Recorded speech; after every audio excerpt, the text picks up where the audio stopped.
Respected YouTube viewers, आज हमारे साथ वाराणसी काशी के वरिष्ठ अधिवक्ता, एक ऐसे अधिवक्ता जिनका नाम काशी के अंदर प्रसिद्ध है और जिन्होंने इतने लंबे समय तक लीगल सर्विस प्रोवाइड किया है जनता को, श्री सौरभ कुमार श्रीवास्तव एडवोकेट हमारे साथ हैं। From district court. District court से ही was the first lawyer who went to high court, was elevated as जज ऑफ द हाई कोर्ट। तो ये लोग जब उपस्थित होते थे न्यायालय में तो लगता था कि अधिवक्ता लोग क्या कोई अधिवक्ता आ गए, वेल ड्रेस्ड। हम आज भी कहते हैं तुम्हारा गाउन कहाँ है। आज 90% अधिवक्ता गाउन, वो गाउन का तो छोड़ दीजिए, बैंड तक नहीं लगाते। बैंड लगाना चाहिए। वो बैंड हमको समाज में एक बहुत ही महत्वपूर्ण और सम्मानजनक चीज प्राप्त हुई है। वेल ड्रेस्ड होके कोर्ट में जाए, एक अधिवक्ता के रूप में। एक भी अधिवक्ता डबल ग्रेजुएट से कम नहीं है।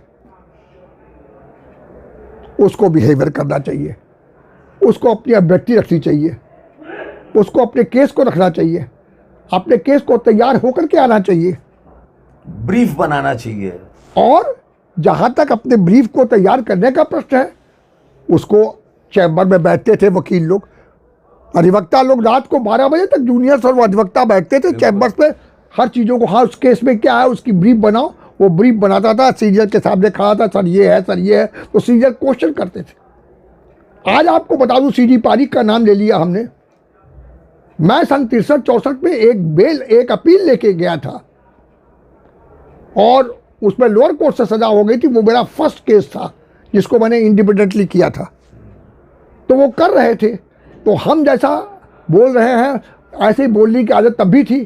तो सीडी पारिक साहब बैठ करके अपने चैम्बर में सुन रहे थे, तो उनके बगल वाले उस पर उनके साइड में चौकी लगी हुई थी, उसमें उनके सीनियर जूनियर्स बैठे हुए थे। वो कह रहे वकील साहब आपको पता भी नहीं है कि उसमें ये रूलिंग्स है, वो रूलिंग्स है।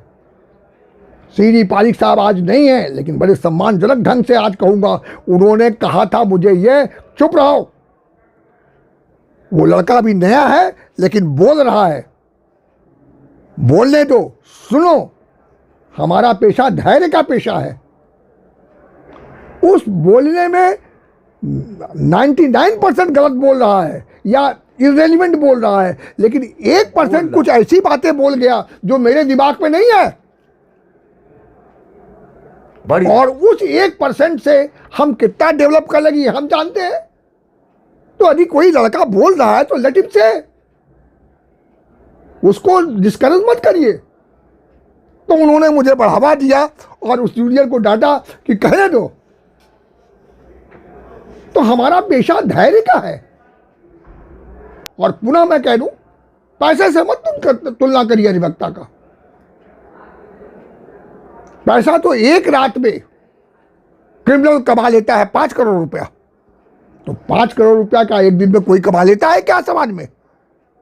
लेकिन वकील साहब को वकील साहब कहा जाता है। इतिहास उसको क्रिमिनल के रूप में जानेगा, अधिवक्ता को अधिवक्ता के रूप में जानेगा। तो ऐसा सम्मानजनक पेशा हम अधिवक्ता वर्ग पाते हैं।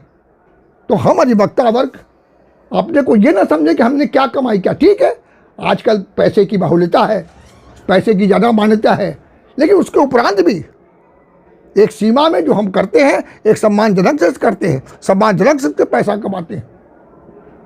क्षमा करेंगे, मैं एक बात और कह दूं, वो अधिवक्ताई के लिए कहा जाता है। मेरी पत्नी भी शादी मेरी सन 63 में हो गई, पर मैं वो भी MA पास रही। अपने चाहे सिविल का हो, चाहे क्रिमिनल का हो, चाहे रेवेन्यू को हो, जो वादिकारी संबंधित है उसको तैयार करते हैं, न्यायालय में उसको रखते हैं, अपना जिया करते हैं, प्रतिपरीक्षा करते हैं, और तब हम एक स्वरूप बना करके न्यायालय के समक्ष बहस करते हैं। तब न्यायालय न्यायिक ढंग से निर्णय देती है। ये खांडेलकर साहब के बारे में कुछ आप जी? बता रहे थे, जो जज थे यहाँ खांडेलकर। हाँ, अब देखिए मैं तीसरी बात कहूँ कि न्यायालय की गरिमा की जो हमने कही कि अधिवक्ता को भी कैसे मेंटेन करना चाहिए, पीठासीन अधिकारी कैसे टाइम का ख्याल रखते थे, क्या चीज़ है। यहाँ पर RBL खंडेलवाल साहब थे 84 में, मैं DGC क्रिमिनल था उनकी कोर्ट में। लेकिन आज भी जो पुराने लोग हैं, 84 है, वो आज भी RBL खंडेलवाल को याद करते हैं और याद करते होंगे। एडमिनिस्ट्रेटिव तक से पूरा ऑफिस उनसे कांपता था। ठीक 11:30 बजे उस समय बेल होती थी। बेल में वो आते थे, घड़ी मिला लीजिए और उनको कोर्ट में बैठना देख लीजिए। और वो पत्रावली वेल कहाँ तक स्टेटमेंट्स हैं, कहाँ से स्टेटमेंट्स हुए, वो तैयार है, पेशकार साहब तैयार किए हैं और वकील साहब भी उपस्थित है और उसको मेंटेन करते थे, सुनते थे और करते थे। अब फिर एक आपको एक बड़ी प्रैक्टिकल चीज़ बता दें। एक वकील साहब बहस कर रहे थे उनके सामने, जोर जोर से बोल रहे थे, हम भी जोर जोर से, काफ़ी जोर से बोल रहे थे। बोलने की आवश्यकता नहीं थी, उन्होंने स्पष्ट रूप से बोला था, अगर ज़्यादा बोलेंगे चिल्लाएंगे तो मैं अभी खारिज कर दूंगा। ठीक है, तरीका से कहिए।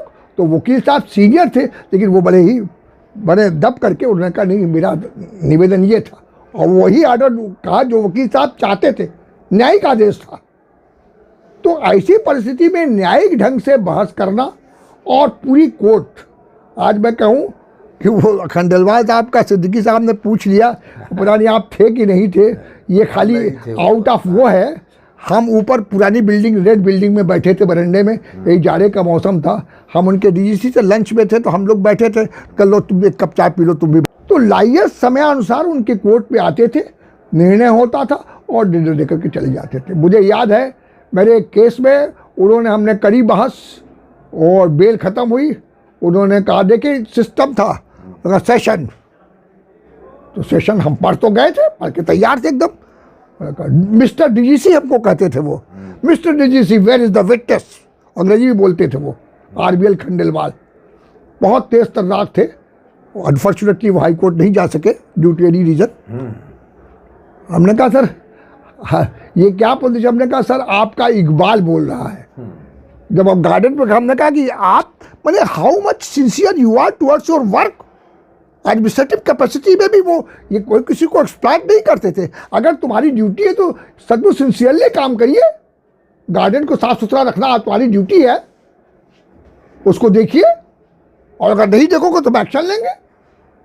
उसमें ये नहीं कि बाहर के प्रेसिडेंट साहब ने कहा साहब जाने दीजिए, तमाशा नहीं साहब, इसको वार्निंग किया है प्रेसिडेंट साहब, अगर गए भी तो ठीक है इसको आज वार्न करते हैं। तो ये डर, ये एक स्वरूप आदमी को अच्छे ढंग से कार्य करने के लिए आवश्यक था और कार्य होते थे।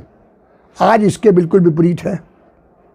आप चले जाइए कैंपस पर, क्षमा करिएगा हम लोग भी हैं, हम न्यायिक अधिकारी को किसी स्वरूप में नहीं कह रहे हैं, चले जाइए, यहाँ भी गंदगी, वहाँ भी गंदगी, रास्ते में भी गंदगी, टेबल पर भी इतना धूल जमा हुआ, वो बगीचा क्या करे, जिस प्रिसाइडिंग अफसर के टेबल पर रखा हुआ लायर्स के बैठने इतना धूल जमा है। हम लोग भी नहीं बोलते, ये हम लोगों की कोई कमी है। हमारे जो पदाधिकारी हैं उनको भी इन बातों को ध्यान आकर्षित करना चाहिए डिस्ट्रिक्ट जज साहब की तरफ कि साहब ये चीज़ें हैं, होनी चाहिए। अब आ जाइए दूसरी तरफ, न्यायिक प्रक्रिया के दौरान में मैं इसको विद ड्यू रिस्पेक्ट कहूँगा, हर जगह न्यूज़ आती है सिद्दीकी साहब कि साहब फाइलों के अंबार लग रहे हैं, फाइलों के अंबार लग रहे हैं। फाइलों के अंबार क्यों नहीं लगेंगे? आप, मेरे ज़माने में एक डिस्ट्रिक्ट था, चंदौली भी यही था, भदोही भी यही था, और बनारस तो था ही। 50, 60, 70 बेस होती थी। फॉर इंस्टेंस हम बता रहे हैं, ठीक 11:30 बजे बैठ जाते थे। वही खंडेलवाल साहब का जैसा आपने नाम लिया, तो शुरू हुआ, बेल पेश हुआ, क्या है साहब, वो है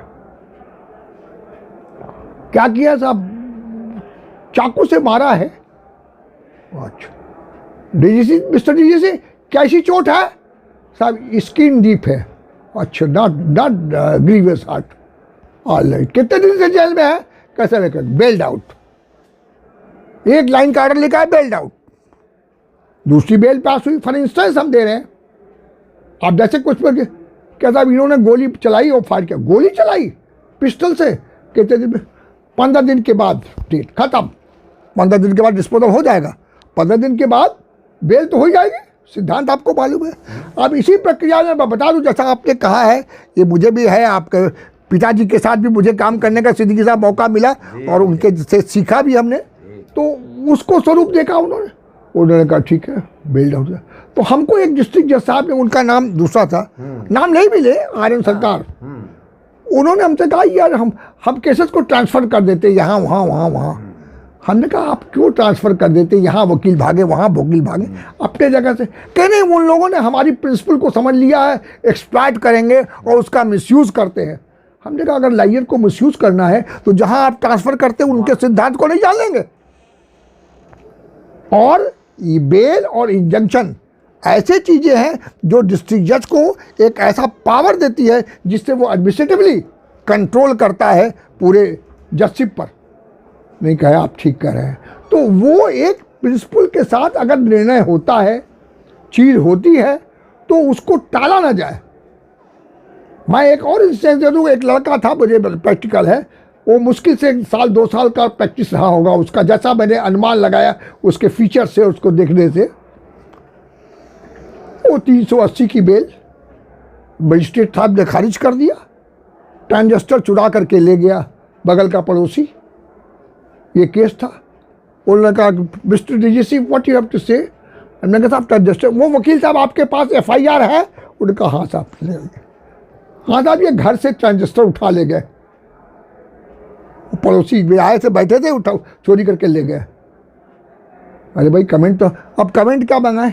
वकील साहब आपने एफिडेविट दे दिया है कि आपके ऊपर कोई क्रिमिनल हिस्ट्री नहीं है? हाँ सर दे दिया है। हमने कहा सर, तो जज साहब ने कहा कि अरे रीसा आपके, हमने कहा sir he is a young liar, he will get another bail, यही मेरी wording, he will get another bell.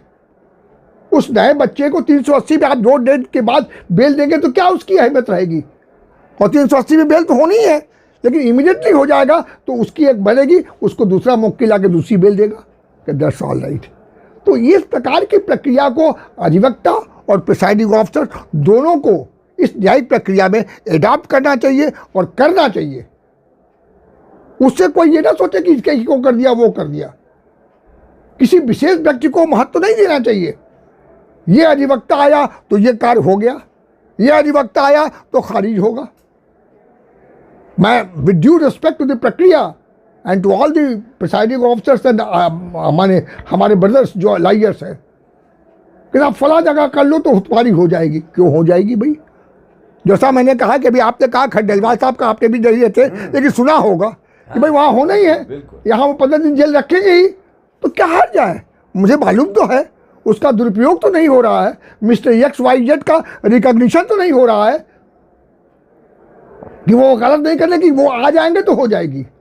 इस चीज़ को दूर करना चाहिए, इस चीज़ पर हम लोगों को ध्यान देना चाहिए। इस चीज़ पर हम लोग पुनः हम कह दें कि हम लोगों को पैसे के लिए नहीं खाली जाना चाहिए। हम लोगों का जो सम्मान समाज में है वो वकील साहब के रूप में है। हम लोग जो 2 बैंड लगाते हैं वो एक IAS IPS नहीं लगा सकता, वो एक अधिवक्ता और एक न्यायिक प्रशासनिक अधिकारी ही लगा सकता है। तो इस प्रकार का सम्मान हमें खुद IAS IPS या उच्च अधिकारी और भी है से डिस्टिंग्विश करता है, एक विशिष्ट स्थान देता है हमको, एक विशिष्ट सम्मान देता है हमको। तो इस तरीके से अधिवक्ता अगर करते रहे, इस प्रकार की चीज़ें बनी रहे, तो न्यायिक प्रक्रिया की जो एक महत्ता है वो महत्ता बनी रहेगी और उनका सम्मान होगा।